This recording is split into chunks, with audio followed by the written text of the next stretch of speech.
Hey, what's good, guys? It's Clutch City Entertainment here, back with another video. And for today's video, I'm going to be talking about the LAREMY TUNSIL restructure, and then also what to really expect for the rest of the 2021 free agency for the Houston Texans. LAREMY TUNSIL restructured his contract today, turning his 2021 salary into a $990,000 base salary with a $15.16 million signing bonus to create $10.11 million in cap space for us. The final 2 years of his contract stayed unchanged, so it's really just for this year to create cap space for us, and to be honest, that's a very good restructure for us. $10 million just off for structuring one player. Most of the time when players get restructured, it's only maybe 3 or 4 million, but 10 million.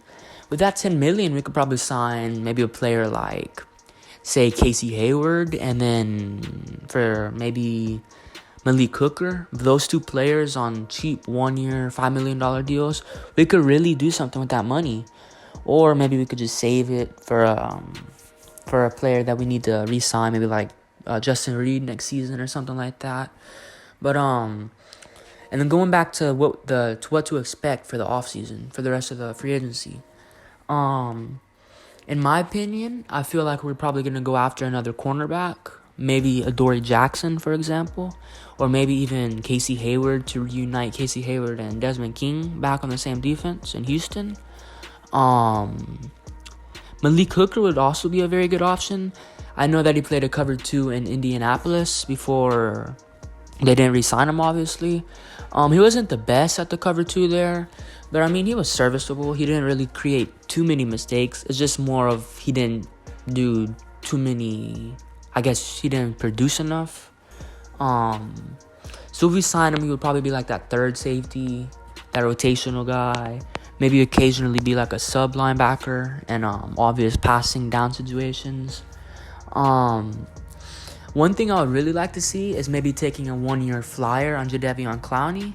It looks like Nick Caserio, he's not scared to go out there and sign, I guess, sort of big name players who I would assume have a big market, like Phillip Lindsay. I would have thought that Phillip would have had a pretty fair market out there, but I guess he didn't. That he signed with us for, what was it, a 1 year contract worth $3.5 million. And then Desmond King, who also signed a pretty cheap contract with us.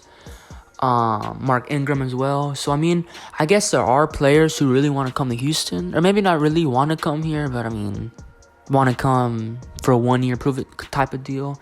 And maybe Clowney wants to do that. I know he's getting up there in age. I think he's going to be 27, 28 by the time the season starts, which isn't, I guess, too old for an edge rusher. It's getting up there, but it's not necessarily old. He's probably in his prime right now if he could just stay healthy. Bring in Jadeveon Clowney maybe for like a 1 year, $5 to $6 million deal. That would be a very ideal contract for us.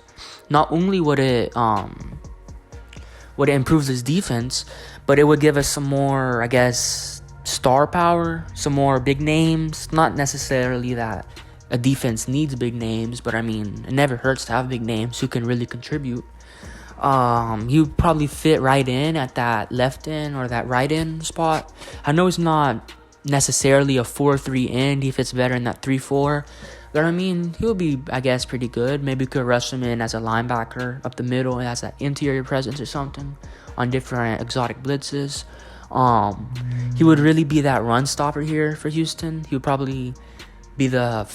for sure be the number 1 run stopper on our team. I don't really know anybody who would really be better. Maybe Zach Cunningham, but he's not a D lineman. So I mean, best D lineman at run stopping. And then going back on Adoree Jackson, I feel like maybe if we gave him like a similar deal to Desmond King's, maybe like a 1 year, $3.5 million deal, that would be pretty fair on both sides. Adoree could come in, show a skill set for the rest of the NFL, play for a year, and if we like him, we could re-sign him. I know that he necessarily wouldn't fit into our scheme of a 4-3 Tampa 2 with Lovie Smith, but I'm sure he could probably, he could probably adjust to it. He could probably be that slot cornerback, that backup slot cornerback with Desmond King, or maybe occasionally be that third safety if we play like a cover 3 high with 3 safeties, or even as a sub linebacker like Malik Hooker could. Or maybe he could just be that one guy who covers like all the fast guys, I guess man on man, but and at Tampa too. If we play Kansas City, we could probably cover Tyreek Hill. Or if we play, for example, Tennessee Titans, he could probably cover that one slot guy. I think his name is Adam Humphries. He could probably cover him. So there's still pretty good players out on the market that we could sign and very well improve our defense. And on offense, there's some receivers that I would like. Antonio Brown is still a free agent. I doubt he would want to come here due to the situation surrounding Houston and all of that. He's probably going to resign with Tampa Bay. But Chris Conley, he's a very good receiver. Formerly played with the Jacksonville Jaguars. Last year, I think he had like 400 yards or something like that. But in the year prior to that, he had, I think, close to 800 yards and I think 5 touchdowns. So that's pretty good as a wide receiver too. If we could sign him, he would probably be that wide receiver 2 here. Be that big man, big body receiver. Be that number 2 receiver. For other free agents, I think that would pretty much do it for the team. We've already signed, I think, maybe 22, 23 free agents. I guess there's never too many free agents, especially for a roster like ours that really needs reshaping.